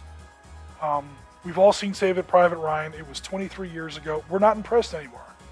You have to actually have some historical realism and some tactical or historical accuracy and tactical realism in your movie. And All Quiet on the Western Front has neither. Absolutely not. Especially when those tanks and flamethrowers come in. But anyway. Alright guys. Oh, battle mechs. You guys were talking about battle mechs. Okay, yeah, I do have some. I've kind of given up on Battletech the game. Because it's not really my jam anymore, to be honest. I do hear good things about Alpha Strike, so I keep the miniatures in case I ever get into Alpha Strike. Alright guys, we have now been up now for almost exactly 2 hours. It's just about a perfect time to cut it. So I'm going to go ahead and end Mr. Stream. So we have made a little bit of progress. I did more talking than painting, unfortunately. But cool. Hope you guys liked it. Please do remember to drop a like on the video if you liked it. Our views and our likes have taken a hit lately. I'm trying to figure out why that is. We've had hobby stuff, we've had tabletop stuff, we've had hex encounter stuff. Basically, we're covering the spectrum. So, if you want to watch some old episodes, or even if you're just listening to them in the background while you do your own hobby and painting stuff, you know, please feel free. Drop a like on old videos if you haven't already. Drop a comment. Any kind of interaction lets YouTube know that people actually care about our stuff, and that gets us a little bit more exposure going forward. But definitely appreciate it. Okay, cheers, Jim, says April. We'll see you all at the club in April. Yeah, have a great time at Renfest. If I don't talk to you before then, I mean, I'll still be hanging around on Discord, or who knows, maybe we'll even see you at the event. But for now, everybody, this is Oriskany Jim. Thanks very much for coming out. Remember to drop a like, a comment, or subscribe if you haven't subscribed already. And yeah, check out our Discord. There will be a link to our Discord in the description of this video. So that's where you can post your own hobby stuff. Let us know what you're up to. Show you how much better a painter you are than I am. That wouldn't take much, to be honest. But yeah, lots of other stuff. People in the community put their stuff on there. We focus mostly on historical stuff, but any hobby is honestly welcome, to be sure. So if you're not a big tank or infantry guy and you've got some 40k stuff or some who knows what stuff, you're like, oh, maybe I shouldn't. But don't feel unwelcome by any means. If it's hobby related, post it up there. We'll enjoy seeing it.